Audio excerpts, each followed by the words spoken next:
Welcome to the Fire and Earth podcast with your hosts, Jason Mefford and Kathy Gruver. Fire and Earth, giving you the keys to unlock your limitless potential. Welcome to another episode of the Fire and Earth podcast. I'm your co-host, Jason Mefford. And I am Kathy Gruver, and we are so excited to welcome another amazing guest. So we have talked on several shows about trapeze and how I do trapeze and how much I love trapeze. So we actually have a real life trapeze artist on the show, Ryan Schneider, who I've known for years down from Santa Monica. He has some exciting news. His career has taken a very exciting turn. So we brought Ryan on to talk about that journey and living that dream and how to accomplish those things that you really want. So welcome, Ryan. We're so excited to have you. What's up? Nice to have me. Nice to have you. It is nice to have you. It is nice to have you. So tell us your background, like how you got into trapeze, circus, and your journey along with that, and then share your exciting news with us. Yeah. So, okay. Well, it's actually an interesting story. And a lot of people, like now there's a new generation of circus performers that are coming into circus that didn't originate from circus families. And obviously that's my story too, because my family knew nothing about circus other than that it was usually run by circus families. And I was living in Los Angeles and I was doing some acting work out there. And simultaneously, I was working as a waiter. But I was, the very first instance of how it happened was I was at a restaurant. I was working in a tourist area, wasn't getting tips because of the tourism and they didn't understand tipping in America, blah, blah, blah. I was so frustrated. I went outside and I took a walk to like calm myself down. And I saw this trapeze setup and it said Trapeze School, New York. And I was like, that's weird. They have schools for this? And I was wondering what it was all about, if you have to take classes, if you sign up for a semester, like, and at the same time, the owner had come up and he greeted me and he started telling me a little bit about it, talked me into taking a class. And I was like, well, that's cool. I've always wanted to do gymnastics as a kid. I wanted to learn how to do flips and stuff. And so I thought, well, that'd be fun and it's free. So he talked me into it pretty easily. And then after my first class, I just got hooked on it. The adrenaline, the excitement. And the one thing that I really enjoy about activities that I do is the physical nature of them. So the physical aspect of being actually able to do something where you're in control of making things happen. That's what really attracted me to doing it. And I got really attached to it quickly. And so from there, just taking a single class turned me into, they eventually gave me a job as an instructor and to a rig manager and to where I was producing the shows that they were doing there. Wow. And that kind of just evolved as I started to get more into it. I realized this was more of a physical nature. It wasn't gonna have the lucrative payoff as a movie star, but I really like that immediate gratification of seeing an audience happy, like the live aspect of performing. Mm-hmm. And I've always been a performer. So this was really a new kind of platform for it. So I completely quit the acting and I put all my energy into this. I connected with a family that lived in Las Vegas that let me come out to Vegas a couple times a month to train with them, which I'll mention them later on too, because they're a big part of where I'm at right now. And it just kind of developed from there. I just kept networking, kept training, waited till the right opportunity and the timing came along. And it kind of landed me through this interesting journey that has me now here at Cirque du Soleil. So excited for you. Yeah, it's such an exciting journey, and it obviously hasn't been without its pitfalls or its difficulties. I mean, obviously not coming from circus and not having the exact network that you need to have an opportunity to succeed takes a lot, you know.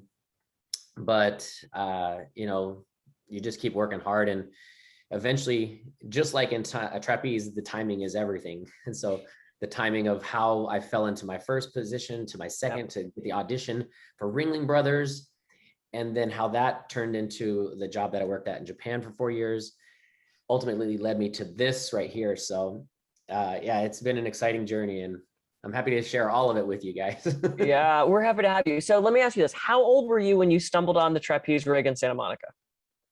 I had just turned 26 years old.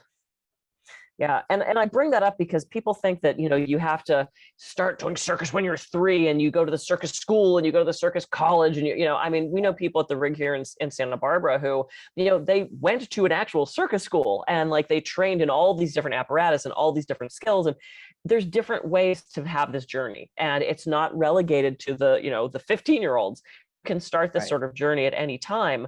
And that's exciting because so often, I hear my clients go, well, I'm too old, I can't do that. I missed the boat, I can't do that. It's like there's always opportunities to follow that dream. And it might look exactly the way you thought.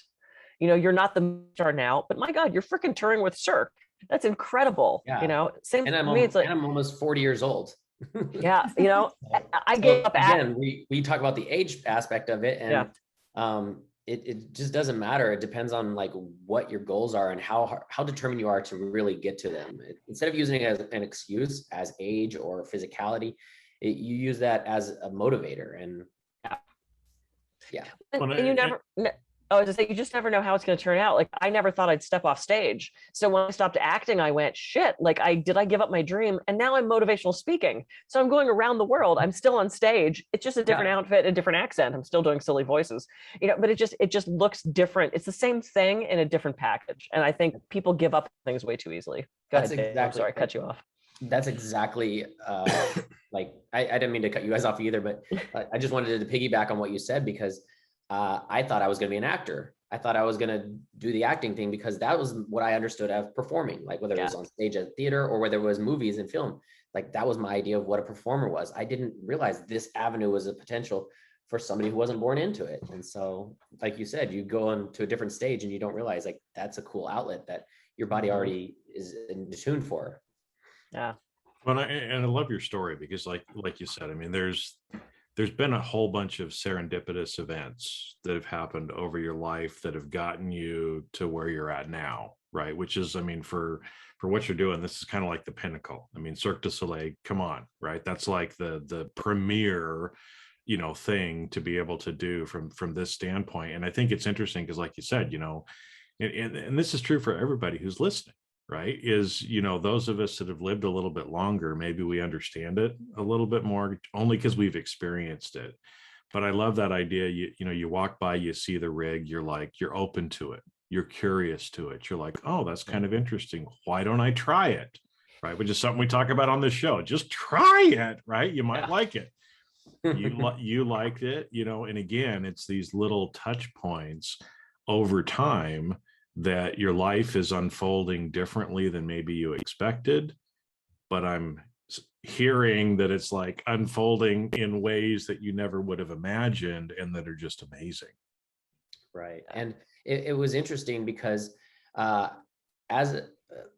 taking a step back, I didn't mention this in depth before, but I was working in Japan for 4 years. And after 2 or 3 years, I kind of realized like I'd seen enough of Japan and I really wanted to spread out and see other parts of the world. And I knew trapeze or circus was a way to do that. And so we decided to just end our contract in there, my wife and I, and try and find other work. And when we ended our contract, we didn't actually have anything really lined up.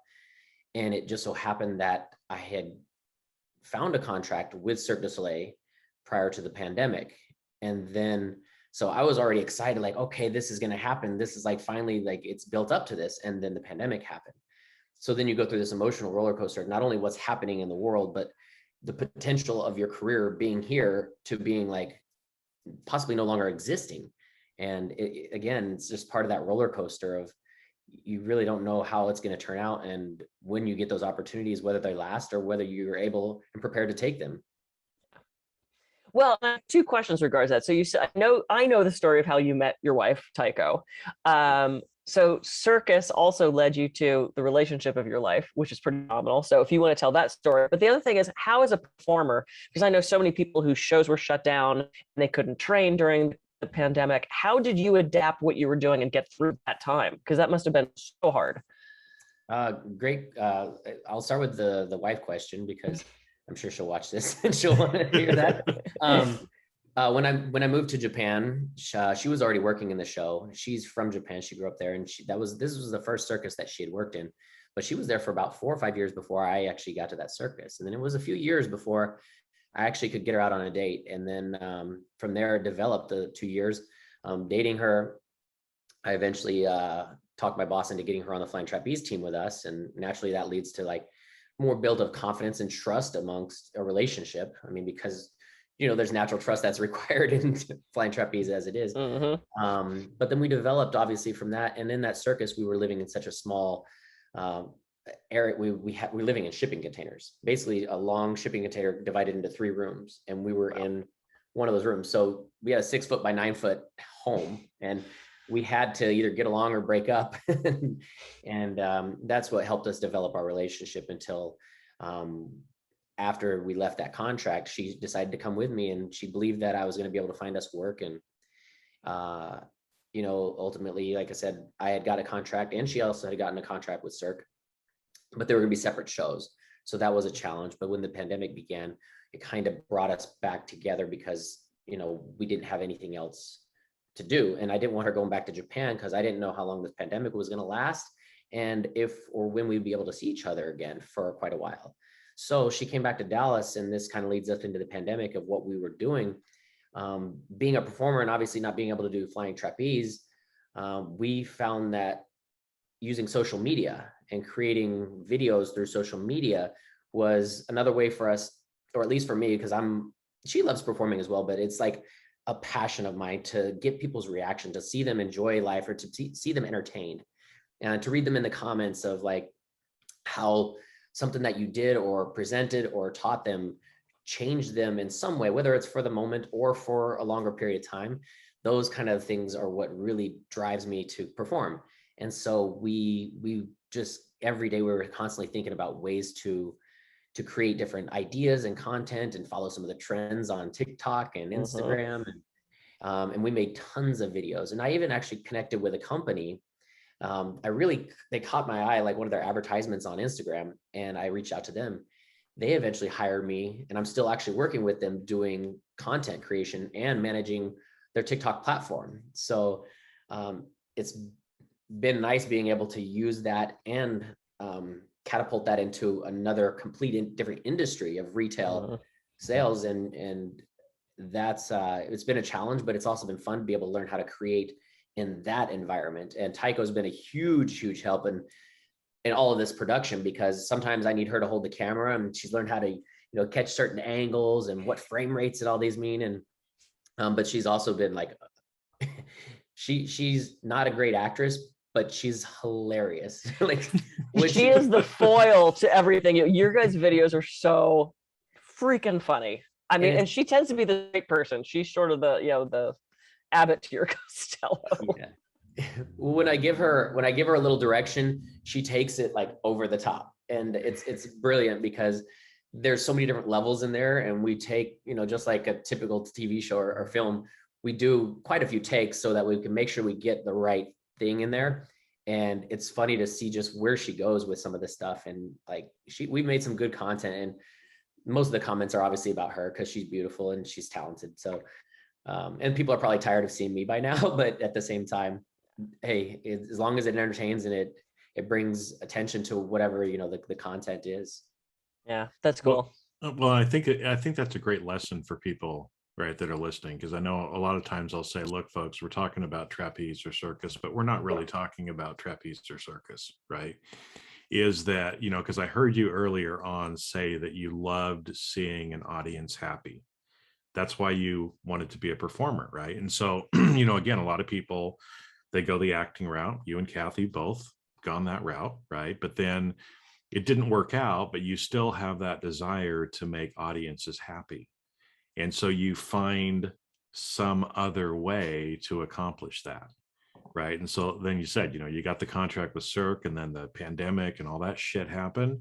Well, you still found a way to make the audience happy. It's just through a different medium, yep. Right? But you're still able to kind of live your purpose and make people happy in some of these other ways. And again, 3 years ago, you never would have thought you'd probably be doing this. Right.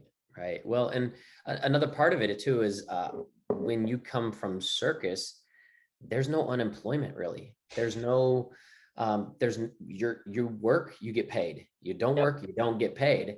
And so we also needed another way of income. And I had built my YouTube channel around the idea of circus and our lifestyle and living in Japan, and how us as an interracial couple, how we interacted, and some of the, when we were in Japan, everything was new to me for the first time. But when we got back to America, a lot of the stuff was new to her. So we had a way to kind of keep this content going.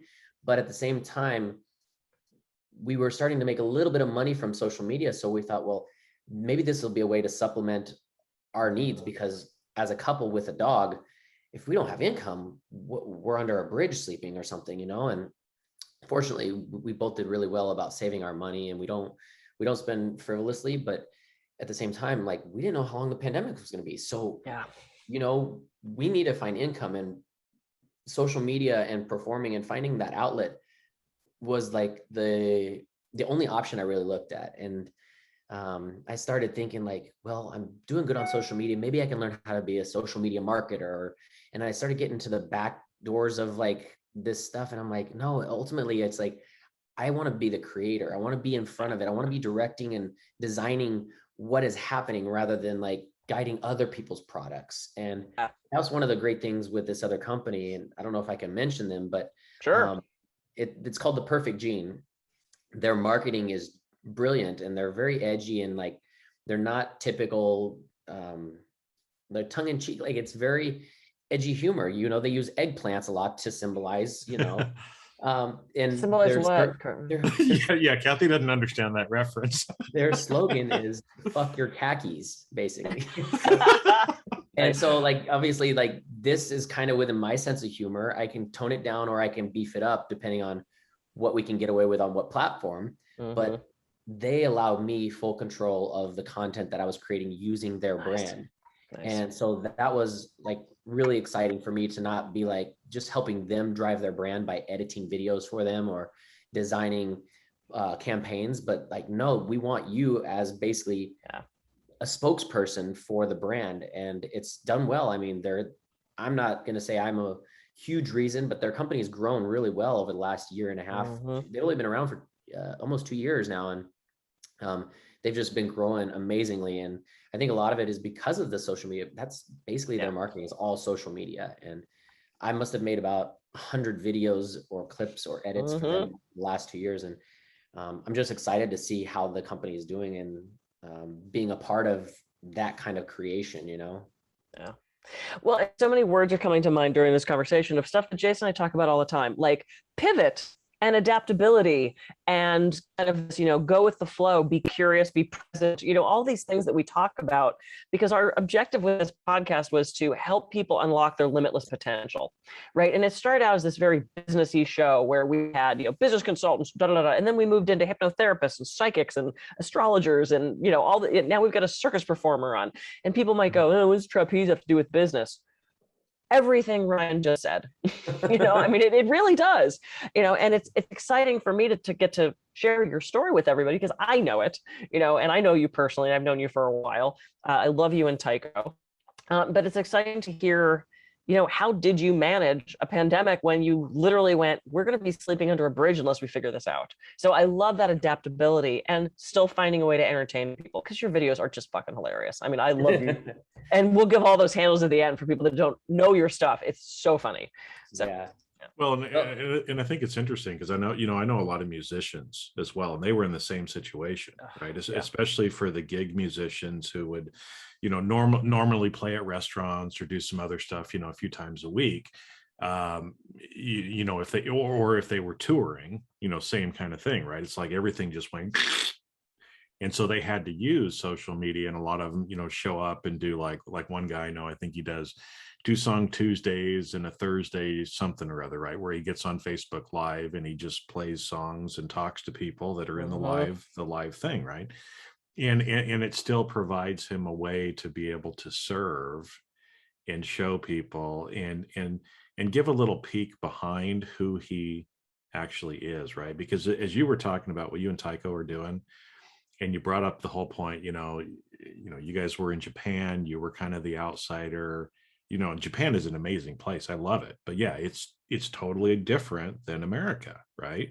And now she's here, and you mentioned interracial couple, right? So it's like you guys are actually helping people in so many other ways that you probably don't even realize just by sharing your story. Yeah. Right. Because there's a lot of people, again, they're not in the circus, but they can relate to what you guys are going through as human beings too. Especially now when the world is divided as it is, and how people want to find an excuse or a scapegoat or a fall guy for every problem that they have. Yeah. You know, like I was actually worried when I started seeing some of the headlines about how Chinese people were accosted and assaulted because they were Asian looking, or Japanese people were assaulted because they look Chinese, or people couldn't understand because they're Asian, because this thing originated in China. And I was starting to worry because like, I know how brutal we can be in America. And on top of that, you have the political division that's intensifying some of this stuff. And it really kind of put a worry to me, but like you were mentioning, showing how the diversity can be strengthening rather than divisive is another kind of, it was a very small part, but it was still a part of our philosophy and our mission through the videos that we make. And, you know, we always try and keep everything nice and clean as much as we can so that we can reach a wider audience, but also so that it gives us credibility to the movement or the purpose for showing that, you know, interracial relationships are not taboo. There's nothing wrong or different about them. It's just two humans that happen to be born in different parts of the world that, hey, may have grown from different types of beliefs and ideas, and they can collaborate, they can compromise, they can make babies. And it's okay. It's okay, you know? Yeah. And then your babies are going to be beautiful, by the way. I can't wait. Yeah. I mean, because you guys are both just stunning looking people. So yeah, it's going to be amazing. And the other thing I love, and I love that you, Jason, that you brought that up about the interracial and inspiring others to have that, is the other thing is there's this conception about actors, performers, definitely circus people, that there is no monogamous relationship. That everybody's just banging everybody. And you know, I have an artist friend who used to do what he called these little dirties. He was this amazing, gotta hear about that. This amazing artist, but he and his wife would he'd draw something dirty and slide it across the table to her, and she'd draw. She was an artist also, and they went back and forth with these little coffee cup dirty drawings. And he did one called The Circus. I have the print, I have the artist proof of it, and it is just this, you know, people in circuit just fucking all. It's just this very dirty thing. And he said the reason he drew it is because that's what everybody thought actually went on in circus. Right. Now, I'm sure there's a part of that, you know, but you guys found love in this environment that isn't necessarily the place that normally happens, right? And same thing with me. It's like I met Eric at the trapeze rig, you know, and we have this great longer term relationship now. And same with you and Tycho. And it's like, it's so exciting to see love come out of something that you guys are both so passionate about. So I just kind of wanted to throw that in there. I think that's it's an interesting concept. And one of the things I mentioned to you guys before we started this podcast, but I'll mention to the audience, is that when you're in a traveling circus, your community is all you have. And so you naturally have this tendency to grow amongst each other. And if you're looking for companionship, you're either going to be a playboy for whatever city you're in, and then you're going to be looking for that relationship or love or companionship every single week, or you're going to find that within the relationship of somebody in the circus. And so that naturally leads itself to have and because circuses are usually people who work in circuses, they work for a year in a circus, then they move to another circus, and it's very transient in that nature. It tends to lead to that incestual orgy type feeling of people coming in, you change relationships. It's convenience, it's companionship. So you stay with that person, they leave out or you leave out, and it changes so frequently. So it naturally kind of can have that connotation. But there's also been stories just like mine and Tycho's. There was another girl that I worked with, and she found love with another guy in our show, and now they're married and they have a baby on the way. And it's not uncommon to find somebody who not only you're compatible with, but can really supplement you in a relationship in the way that a long-term marriage really requires. And so you get everything. You get that natural community, you have to be with these people if you want that companionship, or you're gonna be a slut. Or, if you're open-minded, or if you, like me, I'm 39 years old right now. When I met her, I was 35, 34.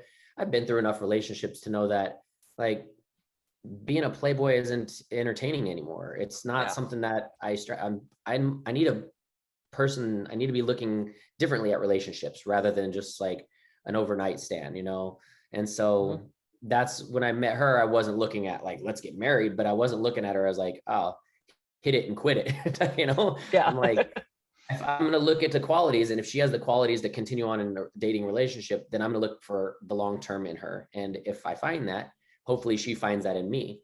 And, you know, I wasn't like just looking for somebody to lay in bed with, but, you know, people come into circus or come into any job at different stages in their life with different experiences in relationships.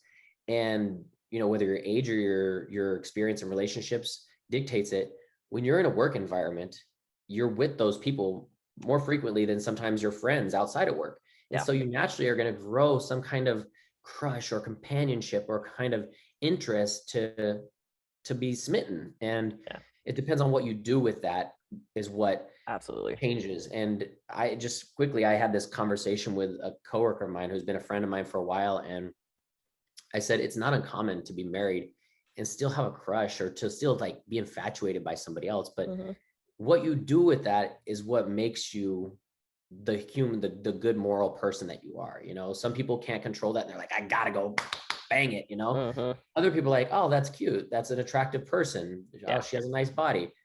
That's it. I can see that. I can acknowledge that. But does it make me want to change the way I feel in a relationship? No. Does it make me want to do something that's going to jeopardize a relationship? Hell no.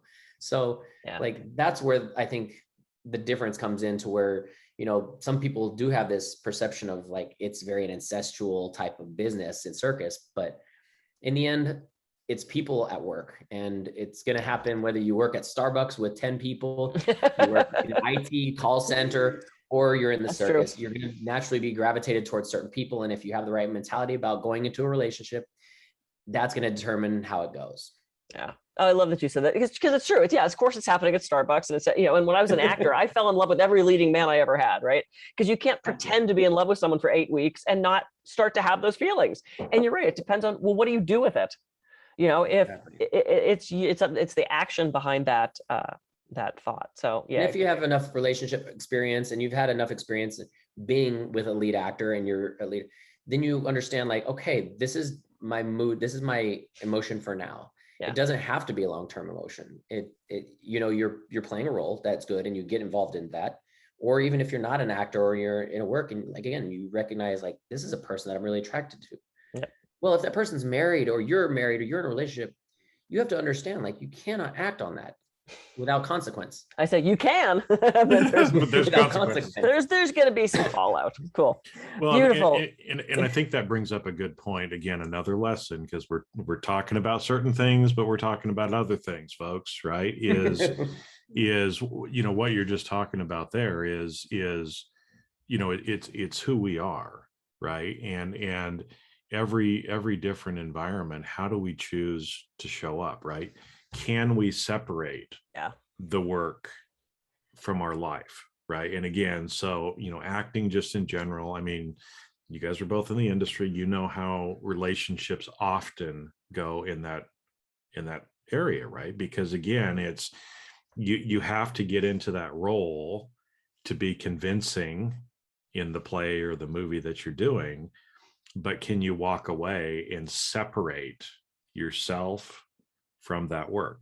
And again, there's plenty of great, you know, examples of people that have been married to the same person for 30 or 40 years in Hollywood, right? So, but the people who can't separate it, those are the people that turn to substances, that turn to, you know, relationships and other stuff like that. And you can see when people kind of crash and burn in the industry, it's just a visible industry, but it's the same thing, like you said, whether you work at Starbucks or an IT call center or whatever, it's the same thing. And can you decouple that and realize who you are as a person and stay true to that?